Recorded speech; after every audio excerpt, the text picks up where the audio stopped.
ಅಯೋಧ್ಯೆ ಆಯಿತು, ಇದೀಗ ಬದ್ರಿನಾಥದಲ್ಲೂ ಕೂಡ ಬಿಜೆಪಿ ಮಖಾಡೆ ಮಲಗಿದೆ. ಅಲ್ಲಿ ಬದ್ರಿನಾಥ್ ಅಸೆಂಬ್ಲಿ ಬೈ ಎಲೆಕ್ಷನ್ನಲ್ಲಿ ಬದ್ರಿನಾಥ್ ವಿಧಾನಸಭಾ ಉಪಚುನಾವಣೆಯಲ್ಲಿ ಕಾಂಗ್ರೆಸ್ಗೆ ಭರ್ಜರಿ ಜಯ ಆಗಿರೋದಿಲ್ಲಿ. ಕಾರಣ ಏನಿತ್ತು? ಬಿಜೆಪಿಯ ರಾಜೇಂದ್ರ ಭಂಡಾರಿ ವಿರುದ್ಧವಾಗಿ ಗೆದ್ದು ಬೀಗಿದೆ ಕಾಂಗ್ರೆಸ್. ಅಲ್ಲಿ ಕಾಂಗ್ರೆಸ್ನ ಲಖಪತ್ ಸಿಂಗ್ಗೆ ಬದ್ರಿನಾಥದಲ್ಲಿ ಭರ್ಜರಿ ಜಯ ಆಗಿದೆ. ಏನಾಗಿತ್ತು?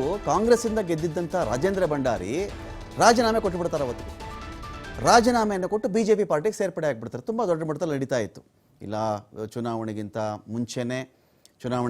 ಮುಂಚೆನೇ ಪಾರ್ಟಿ ಬದಲಾಯಿಸೋದು, ಚುನಾವಣೆಯಲ್ಲಿ ಗೆದ್ದ ಮೇಲೂ ಕೂಡ ರಾಜೀನಾಮೆ ಕೊಟ್ಟು ಪಾರ್ಟಿ ಬದಲಾಯಿಸೋದು, ಅಥವಾ ಗೆದ್ದಿದ್ದುಕೊಂಡೂ ಕೂಡ ಬೆಂಬಲವನ್ನು ಇನ್ನೊಂದು ಪಾರ್ಟಿ ಕೊಡೋದು ನಡೀತಾ ಇತ್ತಲ್ಲ. ಇದು ಕಾಂಗ್ರೆಸ್ಸಿಂದ ಗೆದ್ದಿದ್ದಂಥ ರಾಜೇಂದ್ರ ಭಂಡಾರಿ ರಾಜೀನಾಮೆ ಕೊಟ್ಟು ಬಿಜೆಪಿಗೆ ಸೇರ್ಪಡೆ ಆಗಿಬಿಟ್ಟಿದ್ರು.